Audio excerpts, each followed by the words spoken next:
Hello दोस्तों, स्वागत है आपका एग्जाम फैक्ट तैयारी यूट्यूब चैनल में। दोस्तों आशा करते हैं आप सभी मस्त, ज़बरदस्त और शानदार होंगे।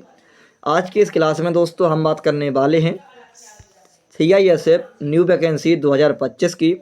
और यह जो वैकेंसी आई है, यह वैकेंसी है ट्रेड्समैन कांस्टेबल की। और इसमें 1161 पदों पर भर्ती आपकी होनी है दोस्तों। और इसके अलावा इसमें जो शैक्षणिक योग्यता मांगी गई है, इसके बारे में आपको हम बताने वाले हैं। आयु सीमा क्या है और चयन प्रक्रिया कैसी होगी, और इसके अलावा कौन कौन से आपके डॉक्यूमेंट मांगे जाएंगे, इन सभी के बारे में आपको संपूर्ण जानकारी दोस्तों मिलने वाली है हमारी इस क्लास में। तो बने रहिए आप सभी हमारी इस क्लास में अंत तक। आगे बढ़ने से पहले यदि आपने अभी तक हमारे चैनल को सब्सक्राइब नहीं किया है तो सबसे पहले आप सभी हमारे चैनल को सब्सक्राइब कर लें, साथ में बेल आइकन भी ऑन कर लें ताकि आने वाली सभी वीडियो का नोटिफिकेशन आप सभी तक पहुंचता रहे। लाइक कमेंट शेयर भी ज़रूर करें दोस्तों। आइए आगे की जानकारी आपको हम बताते हैं। तो ये रही आगे की जानकारी दोस्तों। यहाँ पर आप सभी देख सकते हैं CISF में कांस्टेबल की 1161 पदों पर भर्ती यहाँ पर आई है। और यहाँ पर आप सभी देखिए तो यहाँ पर लिखा है कि केंद्रीय औद्योगिक सुरक्षा बल यानी CIF यहाँ पर CIF लिखा है, मतलब लिख गया है एस, इन्होंने ध्यान नहीं दे पाया है शॉर्ट में जल्दी में ने।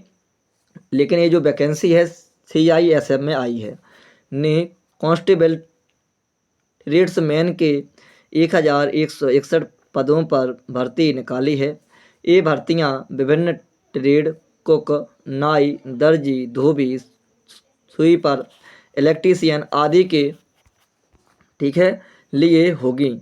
और इच्छुक और योग्य उम्मीदवार, जो इनकी वेबसाइट है CISFRECT.CISF.gov.in पर जाकर आवेदन कर सकते हैं। ऑनलाइन आपके जो फॉर्म है 5 मार्च 2025 से और 3 अप्रैल 2025 तक किया जा सकेगा। उम्मीदवार अपना आवेदन केवल एक ट्रेड के लिए ही जमा करेंगे आप सभी, ठीक है। जो ट्रेड आपको अच्छी लगेगी आप उसी ट्रेड के लिए अपना फॉर्म जमा करें, और उस ट्रेड के बारे में आपको संपूर्ण जानकारी होनी चाहिए दोस्तों, बहुत ही अच्छे तरीके से, ठीक है।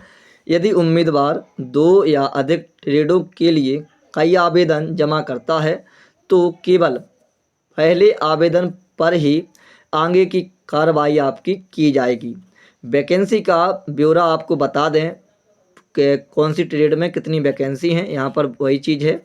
तो देखिए आप सभी, जो कांस्टेबल कुक है ना, कांस्टेबल कुक, यहाँ पर 444 वैकेंसी हैं।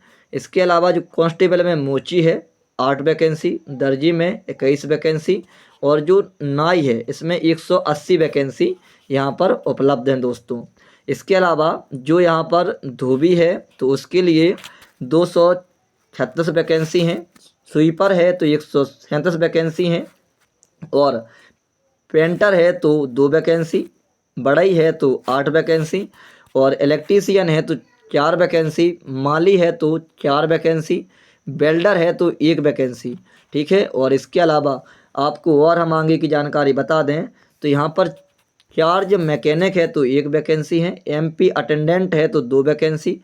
कुल इस प्रकार से 1161 एक्स सर्विस मैन के भी यहाँ पर 113 पदों को मिलाकर, यानी एक्स सर्विस मैन की कितनी वैकेंसी हैं तो 113 वैकेंसी हैं। और इस प्रकार से जो टोटल वैकेंसी हो रही हैं 1161 वैकेंसी यहाँ पर हो रही हैं दोस्तों। इसके अलावा थोड़ी आपको आगे की और जानकारी बता दें तो ये रही आपकी शैक्षणिक योग्यता, ठीक है। मान्यता प्राप्त बोर्ड से 10वीं कक्षा या समकक्ष योग्यता 3 अप्रैल 2025 को या उससे पहले प्राप्त की जानी चाहिए दोस्तों, ठीक है।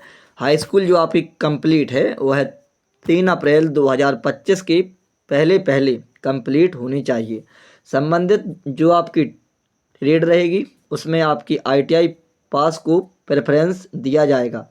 मतलब ITI इसमें अनिवार्य है नहीं, लेकिन यदि आपने जैसे किसी ट्रेड को भरा और मान लो और बच्चे हैं उन्होंने ओनली हाई स्कूल लगाई, और एक बच्चा ऐसा है जो कि हाई स्कूल भी है और उसके पास ITI भी है उससे रिलेटेड ट्रेड से, तो फिर वह ये बता रहे कि इस बच्चे को ज़्यादा वरीयता मिलेगी दोस्तों, इसकी अपेक्षा ओनली हाई स्कूल वाले की अपेक्षा। ठीक है, तो यदि आपके पास हाई स्कूल के साथ साथ ITI भी है दोस्तों, तो आप लोग हाई स्कूल प्लस अपनी रिलेटिव ITI ट्रेड ही लगाएं, उसमें आपको ज़्यादा फायदा मिलेगा। अब हम बात करते हैं आयु सीमा की। तो यहाँ पर आप सभी देखिए 1 अगस्त 2025 तक उम्मीदवारों की जो आयु है 18 से 23 वर्ष के बीच होनी चाहिए। SC व ST को अधिकतम आयु सीमा में, ठीक है, वेतन लेवल 3, अच्छा मतलब जो SC है और ST है उनको आयु सीमा में यहाँ पर छूट होगी दोस्तों। ठीक है, अब हम बात करते हैं जो वेतन है, तो इनका जो लेवल है, लेवल कौन सा है, 3rd लेवल है। ठीक है, लेवल 3 है, और इनका जो बेसिक पे है 21,700 रुपये से लेकर और 69,100 रुपये भी होगी इनकी वेतन। ठीक है, 21,700 से इनकी स्टार्ट होगी और जो मतलब आखिरी में होगी वो 69,100 रुपया मिलेगी इनको। ठीक, यानी स्टार्टिंग इतने से है और इतने पर विश्राम है। चलिए, इसके अलावा आगे की जानकारी आपको हम और बता दें, तो यहाँ पर अब जो आपकी बात करते हैं हम चयन प्रक्रिया की, तो यहाँ पर आपकी PET होगी यानी दौड़ होगी आपकी। ठीक है, और इसके अलावा PST होगी यानी नापतोल होगी। डॉक्यूमेंट वेरिफिकेशन होगा आपका, यानी जो आपने डॉक्यूमेंट लगाए हैं उनको अच्छे तरीके से चेक किया जाएगा। ठीक है, आयोग के द्वारा, भर्ती बोर्ड के द्वारा। और इसके अलावा आपका जो ट्रेड आपने भरी है उसका भी आपका टेस्ट होगा कि आपको उसके बारे में जानकारी है भी या फिर नहीं है जानकारी। और यहाँ पर लिखित परीक्षा भी होगी। ठीक है, लिखित परीक्षा के बाद मेडिकल टेस्ट होगा। उम्मीदवारों को PET PET का मतलब यहाँ पर दौड़ होता है और PST का मतलब यहाँ पर नाप तौल होता है।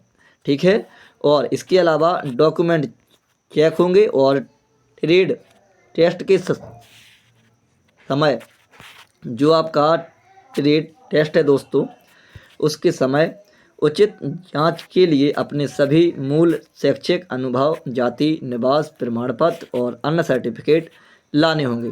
जी हाँ दोस्तों, जो भी आप DB में इस सभी सर्टिफिकेट आपकी चेक होंगे डॉक्यूमेंट वेरिफिकेशन में। यदि कोई उम्मीदवार अपनी पात्रता को साबित करने वाले आवश्यक दस्तावेज प्रस्तुत करने में विफल रहता है तो, ठीक है, उसकी उम्मीदवारी को तुरंत खारिज कर दिया जाएगा और किसी अन्य दिन डॉक्यूमेंट चेक करने के लिए उसकी अस्वीकृति के खिलाफ कोई अपील स्वीकार नहीं की जाएगी और उन्हें भर्ती की आगे की प्रक्रिया में भाग लेने की अनुमति नहीं दी जाएगी। जी हाँ दोस्तों, जो डॉक्यूमेंट आपके अभी उपलब्ध हों आप ओनली उन्हीं डॉक्यूमेंट को लगाएं अपनी इस भर्ती प्रक्रिया में, क्योंकि देखिए उन्होंने सीधा बता दिया है कि यदि आप अपने जो दस्तावेज हैं उनको प्रस्तुत करने में विफल रहता है कोई भी स्टूडेंट, कोई भी अभ्यर्थी, तो आगे की पूरी प्रोसेस आपकी ख़त्म हो जाएगी, मतलब क्रॉस लग जाएगा आपकी आगे की भर्ती में, इसी भर्ती में, यानी इसके आगे फिर आपका कुछ भी होने वाला नहीं है। आप यदि अपील भी लगाएंगे तो उन्होंने सीधा बता दिया है कि हमें आपकी अपील भी स्वीकार नहीं करेंगे दोस्तों। ठीक है, तो ये रही इससे संबंधित संपूर्ण जानकारी। आशा करेंगे कि आपको ये जानकारी बहुत ही अच्छी लगी होगी और इसी के साथ हम अपनी क्लास को विश्राम करते हैं। जय हिंद, जय भारत दोस्तों।